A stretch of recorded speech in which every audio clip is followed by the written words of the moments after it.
सो hey everyone, आज की इस वीडियो में मैं आपको मेरे एक स्टूडेंट की स्टोरी शेयर करने वाला हूँ। तो आज मुझे मेरे एक स्टूडेंट का कॉल आया जिन्होंने आज से 6 महीने पहले या 7 महीने पहले मुझसे क्लिनिकल साइंस की ट्रेनिंग ज्वाइन की थी। ठीक है, तो वो ट्रेनिंग ज्वाइन करने के बाद क्या हुआ, कुछ दिन बाद उन्होंने ट्रेनिंग अटेंड करना बंद कर दिया। उस टाइम पे मैंने उन्हें मैसेज और कॉल किया बट उनकी तरफ से कोई रिस्पांस नहीं आया।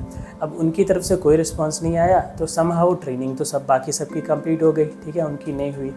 मैंने उन्हें मैसेज और कॉल किया था तो कोई रिस्पॉन्ड आया नहीं था। ठीक है, तो मैंने सोचा कुछ प्रॉब्लम चल रहा होगा, कोई बात नहीं, लेट्स सी। फिर उसके बाद क्या हुआ, आज 6 या 7 महीने बाद, ओके, या उससे ज़्यादा टाइम बाद उनका मुझे कुछ दिनों से 4 या 5 दिनों से मुझे उनका मैसेज आया हुआ था कि sir I want to talk with you. तो मैं थोड़ा बिजी चल रहा था लास्ट के 2-3 दिनों से। पहले मैंने एक बार उन्हें बोला था कि मुझे ये टाइम पे कॉल करना और उन्होंने मुझे कॉल किया। उस टाइम पे मैं पिक नहीं कर पाया कॉल। फिर फाइनली मैंने आज उनसे बात की कॉल पे और उन्होंने मुझे अपनी सारी सिचुएशन शेयर की कि उस टाइम पे क्या हुआ था, किस वजह से उन्होंने क्लास बंद कर दी थी, अब वापस क्यों वो क्लास शुरू करना चाहते हैं, वापस से क्यों वो सीखना चाहते हैं। तो सबसे पहले चीज़ तो उन्होंने मुझे ये बताई कि सर उस टाइम पे क्या हुआ था, मेरी पढ़ाई पूरी हुई थी और मेरे पास जॉब नहीं थी। तो मैंने साइंस की क्लास तो स्टार्ट कर दी थी, लेकिन फिर मेरे घर से बहुत ज़्यादा प्रेशर आने लगा। ठीक है, काम का प्रेशर आने लगा और थोड़ा फाइनेंशियल बर्डन भी आने लगा और मेरे पास फाइनेंशियल उतनी रिसोर्सेस नहीं थे। मतलब मैं जो कंप्यूटर पे सीख रहा था वो मेरे कजिन्स के कंप्यूटर थे, मेरा खुद का वो कंप्यूटर नहीं था। तो कहीं ना कहीं आप जो सिखा रहे थे मैं उसे अच्छे से प्रैक्टिस भी नहीं कर पा रहा था, प्लस मेरे घर से भी थोड़ा प्रेशर आ रहा था काम करने का। तो मैं ट्रेनिंग पे फोकस नहीं कर पा रहा था, इसलिए उस वजह से मैं आपको उस टाइम पे कोई रिस्पॉन्ड नहीं कर पाया। मुझे समझ में नहीं आ रहा था कि मैं क्या करूँ। लिटरली मेरी सिचुएशन ज़्यादा ख़राब हो गई थी। उन्होंने ऐसा शेयर किया, कहीं से कुछ पता नहीं चल रहा था, बट उन्होंने बोला कि सर आप जैसे हमेशा कहते हो कि कभी भी खाली नहीं बैठना चाहिए। ठीक है, अगर फाइनेंशियली ऐसे सिचुएशन टफ लगती है तो बोला कि जैसे सर आपने बोला था मैंने वैसा ही किया। मैंने सबसे पहले मेरा फार्मेसी का लाइसेंस लिया। आप सभी को पता है कि अगर आप B.Pharm पढ़ाई पूरी करते हो, फार्मेसी के लाइसेंस के लिए अप्लाई कर सकते हो। जैसे ये फार्मेसी चेन्स होते हैं, राइट, मेडिकल शॉप्स, ठीक है, उसके लिए लाइसेंस चाहिए होता है। तो अगर आपने फार्मेसी की पढ़ाई की हो तो ऑप्ट कर सकते हो। तो बोले सर कि उसके बाद मैंने सबसे पहले क्या किया कि फार्मेसी के लाइसेंस के लिए अप्लाई किया, मैंने वो लाइसेंस लिया और फिर मैं अभी एक मेडिकल शॉप पे काम भी कर रहा हूँ। तो अभी मैं थोड़ा अच्छा अर्न कर पा रहा हूँ, मंथली 25 to 30 मैं अर्न कर पा रहा हूँ। तो अब मेरी फाइनेंशियल एटलीस्ट पहले से बेटर है। पहले कोई भी अर्निंग नहीं थी और कंप्यूटर भी नहीं थे। सो अभी सर मैं वापस कंटिन्यू करना चाहता हूँ, वापस मैं ट्रेनिंग कंटिन्यू करना चाहता हूँ जो मेरी पेंडिंग रह गई थी उस टाइम पे, और मैं वापस से पढ़ना चाहता हूँ। तो फिर हमने डिस्कस किया कि वो कब स्टार्ट कर सकते हैं और आगे का मैंने उन्हें रोड मैप बताया और सारी चीज़ें हुई। अब देखो इस वीडियो से आपको क्या सीखना चाहिए आज मैं आपको बताऊँगा। आपको उनके जैसी गलती करने की ज़रूरत नहीं है, क्योंकि मैंने इन एक्सपीरियंसेस को बहुत सारे स्टूडेंट्स में देखा है कि किस स्टूडेंट ने क्या एक्सपीरियंस किया है। तो मैं आज की इस वीडियो को 4 पॉइंट्स में डिवाइड करूँगा। सबसे पहला पॉइंट होगा what happens if you are jobless. Second point है understanding your financial situation and third point है why having job is important and fourth point है द एंड गेम। आज की इस वीडियो को ध्यान से देखना, क्योंकि ये वीडियो देखने के बाद आपको बहुत ही नेक्स्ट लेवल पे क्लियरिटी मिलने वाली है। ठीक है, हर चीज़ की, चाहे आप ट्रेनिंग कर रहे हो तो ट्रेनिंग की, चाहे जॉब करने वाले हो तो जॉब की, एंड जॉब कर रहे हो तो आगे की, हर लेवल की आपको क्लियरिटी मिलेगी।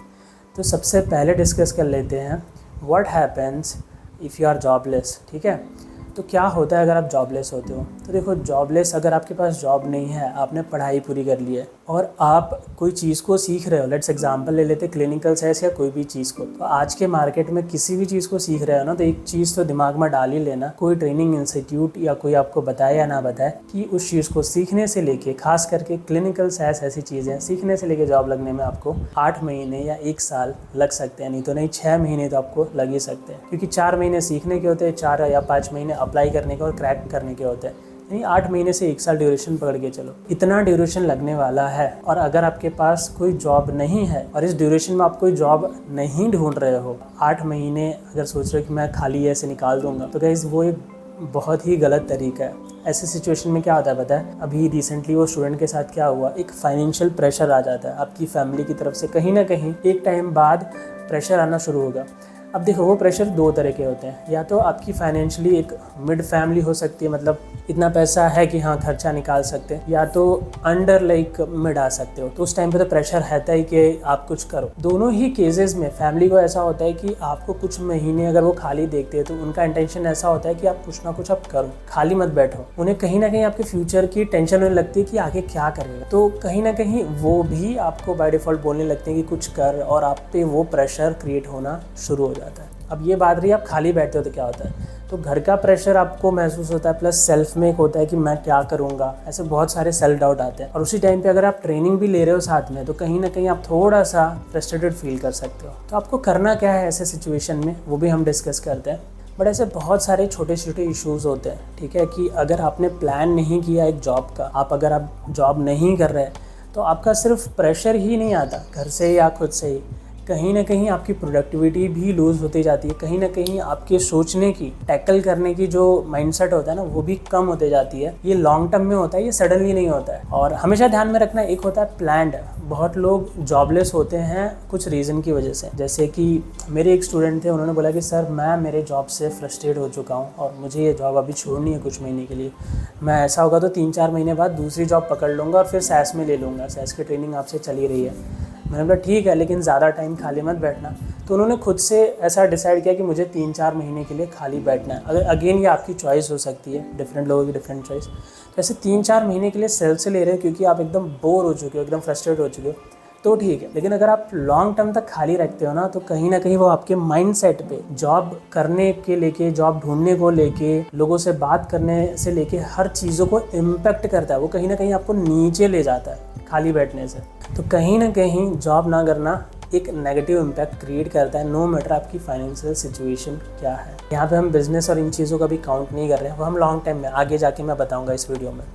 अभी नेक्स्ट पॉइंट पे आते हैं कि अंडरस्टैंडिंग योर फाइनेंशियल सिचुएशन। देखो ये जानना बहुत ज़रूरी है कि आपकी फाइनेंशियल सिचुएशन क्या है, क्या वो हेल्दी है, क्या आपने खुद से कोई बैकअप रखा है, कि आपकी फाइनेंशियल सिचुएशन टोटली ही आपकी फैमिली पर डिपेंड है। अपने फाइनेंसेस को, ठीक है, अपने फैमिली को भी समझना, उनके भी फाइनेंसेस को समझना बहुत ज़रूरी है, ठीक है। कहीं ना कहीं जितना फाइनेंशियल्स होता है ना, जो लेवल होता है फाइनेंशियल का, उतनी ज़्यादा आपको फ्रीडम मिलती है। अगर आपकी फैमिली के पास एक लेवल तक पैसा है, तो आप कहीं ना कहीं नोटिस करोगे कि वो जो फ्रीडम और फ्लेक्सिबिलिटी होगी ना, वो कंपेयर टू जिनके पास पैसे कम हैं वो कम होगी, ठीक है। तो क्योंकि क्या होता है कि जितना आपके पहले की जनरेशन है उनके पास कम कैपिटल होता है, ये एक डिफ़ॉल्ट मेथड है, अगेन इसको पर्सनली मत लेना। तो वो क्या होता है कि उन पे खुद पे पहले प्रेशर होता है, उन्होंने बहुत मेहनतों से, आपने पिक्चरों में हर जगह देखा होगा राइट, इतनी मेहनत से तुझे पढ़ाया लिखा, ये काम करने के लिए, ये करने के लिए पढ़ाया तुझे। सो वो रियलिटी है, क्योंकि उनके फाइनेंशियल्स ही बहुत क्रंच में थे, उन्होंने वैसे रह के आपको पढ़ाया लिखाया होता है। तो एक प्रेशर तो डिफ़ॉल्ट रहता है। तो अगर आपके फाइनेंशियल लो हैं तो वो प्रेशर बहुत ज़्यादा डिफ़ॉल्ट रहेगा। अगर अब भी हैं, ठीक है, तो आपको थोड़ी फ्रीडम मिलेगी, और उसके साथ भी थोड़ा प्रेशर क्रिएट होगा। कहीं ना कहीं आप ऐसी स्किल्स को सीखो या कुछ ना कुछ करते रहो, या बचपन से एक हैबिट डालो, बचपन से नहीं, अपने कॉलेज लाइफ से या कहीं ना कहीं से, कि आप कुछ ना कुछ पैसे सेविंग्स अपने लिए भी करो। और सेविंग्स से ज़्यादा कुछ नहीं होता, बट मेरे कहने का मतलब है कि at the end of the day जो कैपिटल है आपकी फैमिली के पास, जब तक आप नहीं कर रहे, वो डिसाइड करेगा फ्रीडम, कि आप किस वे से शांति से कोई चीज़ को कर सकते हो कि नहीं। अगर कैपिटल ज़्यादा नहीं है, ठीक है, तो कहीं ना कहीं फैमिली से प्रेशर आएगा, खुद की तरफ से ही प्रेशर बनेगा, तो जो है उसे जल्दी जल्दी करना पड़ेगा। तो दोनों ही सिचुएशन में मैं ये मानता हूँ, एक ड्यूरेशन बाद आप इस सिचुएशन को पोलाइटली लेके खुद से डिसाइड कर सकते हो कि मैं जो कर रहा हूँ उसमें कितना टाइम लगेगा। अगर वो नहीं होता तो उसके बाद या उसके सिवा मेरे पास अल्टरनेट क्या है, मैं क्या कर सकता हूँ। और हमेशा आपका अल्टरनेट रेडी ही रहना चाहिए, खाली बैठना ही नहीं है ज़्यादा। एंड कहीं ना कहीं जब आप अर्न करते हो तो कुछ ना कुछ सीखते भी हो। तो that's why understanding your financial, क्योंकि कहीं ना कहीं आपको नहीं पता कि फ्यूचर में क्या होने वाला है मेरे साथ, लेकिन कहीं ना कहीं आप अपने पेरेंट्स का बैकअप देख लोगे ना, कि आपको पता होगा वो क्या अर्न करते हैं, क्या सराउंडिंग है, तो बता देगा कि कुछ महीनों में आपका क्या सिचुएशन है, आप पे फिर प्रेशर होगा कि नहीं होगा, आप फ्रीली जो करना चाहो कर सकते हो, या अंडर द प्रेशर करोगे। Now coming to the third point, कि why having job is important. देखो मैंने एक चीज़ देखा कि जब मैं खुद खाली था कभी, तो मैं चीज़ों की बड़ी कंप्लेन करता था, ठीक है, कोई भी चीज़ हो गई उसको कंप्लेन करता था और मुझे कोई चीज़ जल्दी मिलती भी नहीं थी। लेकिन जब मैंने जॉब को स्टार्ट किया, ठीक है, एक जॉब को मैंने थोड़े स्ट्रगल के बाद स्टार्ट किया, तब कहीं ना कहीं मैं रियलिटी से एक्सपोज हुआ कि देखो अर्न करना कितना डिफिकल्ट है इनिशियली। अगर आप स्मार्टली अर्न नहीं कर रहे तो अर्न करना कितना डिफिकल्ट है। फिर कहीं ना कहीं मैंने कंप्लेन करना कम कर दिया और कहीं ना कहीं यहाँ पे एक नेक्स्ट चीज़ आई कि स्किल्स। ठीक है, स्किल्स दो तरीके होती हैं। एक तो स्किल्स कि आप जो काम कर रहे हो उसमें करते करते आप स्किल को सीख लो, एक होता है कि आप खुद कोई स्किल को चूज करो और वो स्किल को सीखो। तो दोनों ही फैक्टर में आपकी स्किल बड़ी मैटर करती हैं। काम करने से देखो, मेरा ये एक्सपीरियंस है पर्सनली, जब आप कोई ना कोई काम करते हो ना, उसमें कुछ ना कुछ तो ज़रूर सीखते हो और वो जो सीखते हो ना वो वैल्यू क्रिएट करता है। आज जिस भी चीज़ के आप 20,000 अर्न कर रहे हो, 10,000 अर्न कर रहे हो, एक साल बाद भले ही आपको मज़ा आ रहा है कि ना आ रहा हो, उसमें से आप 50,000, 60,000 या उससे ज़्यादा भी अर्न कर सकते हैं, अगर वो चीज़ अच्छी है तो, अगर वो स्किल अच्छी है तो। और मैं हमेशा बोलता हूँ कि अगर आपके पास कोई स्किल ना हो, कोई जॉब ना हो, तो उससे अच्छा डिफ़ॉल्ट में कोई ना कोई जॉब करना अच्छा रहता है। एंड इसी के साथ नेक्स्ट पॉइंट पे आते हैं, द एंड गेम। देखो लाइफ का एंड गेम क्या है? देखो लाइफ का एंड गेम एक ही जगह पे आके खड़ा होता है। मैं मेरे एक्सपीरियंस से शेयर करता हूँ कि मेरा जो एजुकेशनल बैकग्राउंड है वो मैकेनिकल का। उसके बाद मैंने मैकेनिकल में ही कुछ सॉफ्टवेयर सीखे, जैसे कि PDMS, और उसमें सीखे और उसमें जॉब भी किया। नहीं इंटरेस्ट आया, फिर मैंने SaaS को सीखा, फिर मैंने उसमें जॉब स्टार्ट किया। मतलब काफ़ी टाइम लग गया उसमें, मुझे 1 साल लग गया उस प्रोसेस में, बट उसमें जॉब किया तो मतलब मुझे एक बहुत ही अच्छा एक्सपोजर मिला। लेट सपोज कि मैं मेरे लाइफ में इस लेवल पे सोचता था हर चीज़ को, चाहे वो पैसे को लेके हो, चाहे वो किसी भी चीज़ को, समझो कि इस लेवल पे मैं सोचता था, ठीक है, इतने तक। लेकिन जब मुझे एक अच्छी जॉब मिली तो उसने सबसे पहले मेरे स्किल को यहाँ लेके गया, स्किल के साथ मेरे फाइनेंशियल्स भी ऊपर गया, फाइनेंशियल्स के साथ सारी चीज़ें, सोचने का तरीका, सब कुछ ऊपर गया। यानी एक चीज़ ध्यान में रखो, अगर अपनी लाइफ में अच्छा अर्न करना है ना, उसका सबसे बेस्ट मेथड है कि अपने स्किल को डिमांडिंग, मतलब जो डिमांडिंग स्किल है ना उसको एक्वायर करो। या तो अपने स्किल को, जो आपके पास स्किल है, उसको डिमांडिंग लेवल पे ले जाओ,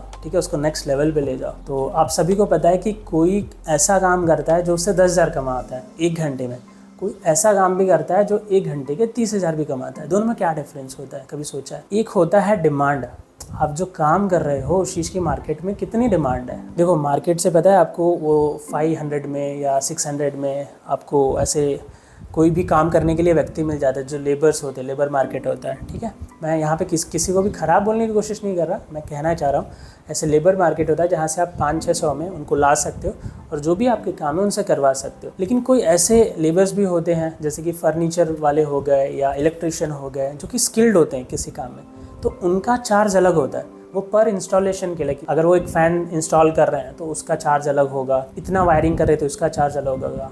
सिमिलरली फर्नीचर वाले, उनके जैसे आप काम कराते हो, तो मतलब जिस तरह से स्किल ऊपर जा रही है, एक व्यक्ति वो है जो लेबर, वो सब कुछ करने को रेडी है, जो उसको पता है, जिसमें स्किल की ज़रूरत नहीं, लेकिन उसका प्राइस कम है 500। एक वो बंदा है जो स्पेशलाइज्ड है एक चीज़ में और उसके पास स्किल है अच्छी, जिसकी डिमांड भी है, चाहे इलेक्ट्रिशियन हो, चाहे वो कारपेंटर हो, तो उसको अच्छा पे भी मिल रहा है। तो देखो एक स्किल का जैसे आप पे करते हो ना, वैसे ही कंपनी भी आपको पे करती है। एक अच्छी स्किल होना बहुत ही ज़रूरी है। ये जो वर्ल्ड है ना, ये एक गेम है और वो जो आप हो वो एक प्लेयर्स है, आप, मैं, सभी। इन सभी प्लेयर्स में कॉमन क्या पता है कि देखो सबका एक टाइम बाद नंबर बढ़ता जाता है, एज, हम बोलते हैं ना, एज इज अ नंबर, तो हमारे नंबर्स बढ़ते जाते हैं। लेकिन जो हमारे अंदर से सोचने का तरीका और जो सोचने की शक्ति है ना, ये हमारी स्किल से बढ़ती है। तो अगर आप हर 5 साल में, हर कुछ साल में अपने स्किल्स को अपग्रेड कर रहे हो, ऐसा नहीं कि ज़िंदगी में 5 साल ये करो और 5 साल वो करो, मैं ऐसा नहीं बोल रहा। जो काम कर रहे हो उसी में ही देखो कि और क्या मैं कर सकता हूँ और क्या मैं सीख सकता हूँ। अगर आप अपने आप को ऐसे अपग्रेड कर रहे हो तो आपको लाइफ में कभी भी कोई दिक्कत नहीं होगी। नो मैटर वर्ल्ड में क्या चल रहा है, AI आ रहा है, ML आ रहा है, क्या आ रहा है, VR आ रहा है, नो मैटर क्या, जो काम कर रहे हो, अगर वो काम डिमांडिंग है, वो काम अच्छा है, बस उसमें आपको अपडेट करना है, ठीक है। आप हर 5 साल में खुद के स्किल को अपडेट करो, नया सीखो, आपको भी बहुत अच्छा फील होगा। लिटरली देखो स्किल ही है आज के टाइम पे, नॉलेज ही है जो कहीं पे आपको स्टैंड करने का मौका देता है। जब आपके पास नॉलेज होगा तो आपके पास ऐसा पैसा भी होगा, आप कहीं पे खड़े होकर बोल भी सकते हो, डिबेट भी कर सकते हो, ठीक है, पार्टिसिपेट भी कर सकते हो, आप कॉन्फिडेंट भी रहोगे लाइफ में। तो आज के टाइम पे तो पैसा होना सबसे ज़्यादा ज़रूरी है, उसके बाद कॉन्फिडेंस होना भी ज़रूरी है और उसके बाद अवेयर होना भी बहुत ज़रूरी है। इन सभी चीज़ों में कॉमन क्या है? अपडेट। ठीक है, एज अ कंज्यूमर आप सभी को नया आईफोन पसंद है, नई गाड़ी पसंद है, नया घर पसंद है, हर नई चीज़ पसंद है। सोचो आपके पास अगर जो नॉलेज है वो आज से 20 साल पुराना है, आप कैसे एक फेवरेट प्रोडक्ट बनोगे किसी कंपनी के, राइट? जैसे आपको कोई प्रोडक्ट पसंद आता है ना नया, वैसे ही हम भी एक प्रोडक्ट होते हैं किसी कंपनी के लिए, और हमारी स्किल्स ही वो डायरेक्ट प्रोडक्ट होती है कंपनी के लिए। अगर न्यू स्किल्स हमारे पास हैं तो कंपनी उसकी अच्छी कीमत भी देती है एंड हमें भी सारी फ्लेक्सिबिलिटीज़ और सारी सुविधाएं मिलती है। अगर हमारी स्किल बहुत पुरानी है तो हमें सारी चीज़ें उसी हिसाब से मिलती हैं। जैसे आज के टाइम पे पुरानी कार्स, पुराने आईफोन्स का क्या होता है आप सभी को पता है, कम कीमत पे मिल जाता है, राइट? न्यू आईफोन्स आपको महंगे कीमत में मिलते हैं, न्यू गाड़ियाँ आपको महंगी कीमत में मिलती है, पुरानी गाड़ियाँ आपको कम कीमत में मिलती है। देखो नेक्सॉन जो है वो पेट्रोल डीजल वर्जन आपको सस्ते मिल जाते हैं, इलेक्ट्रिक वर्जन आपको महंगा मिलता है। नो डाउट देखोगे तो रेंज उसकी काफ़ी कम है, but because of technology, innovation. इसी तरह से हमें भी टेक्नोलॉजी और इनोवेशन आना ज़रूरी है। कुछ बहुत ज़्यादा नया ना करना वर्ल्ड से हट के तो भी चलेगा, लेकिन जो वर्ल्ड में चल रहा है नया, उसमें भी पार्टिसिपेट करना, उसकी नॉलेज रखना भी आपके लिए ज़रूरी है। और ऐसा रखते हो तो आप हमेशा मार्केट के टॉप 30% में रहोगे, अच्छा अर्न करोगे, आपको फाइनेंशियली कभी भी कोई दिक्कत नहीं आएगी। तो मिलते हैं अगले वीडियो में। आज के वीडियो में बस इतना ही, तब तक के लिए बाय बाय दोस्तों।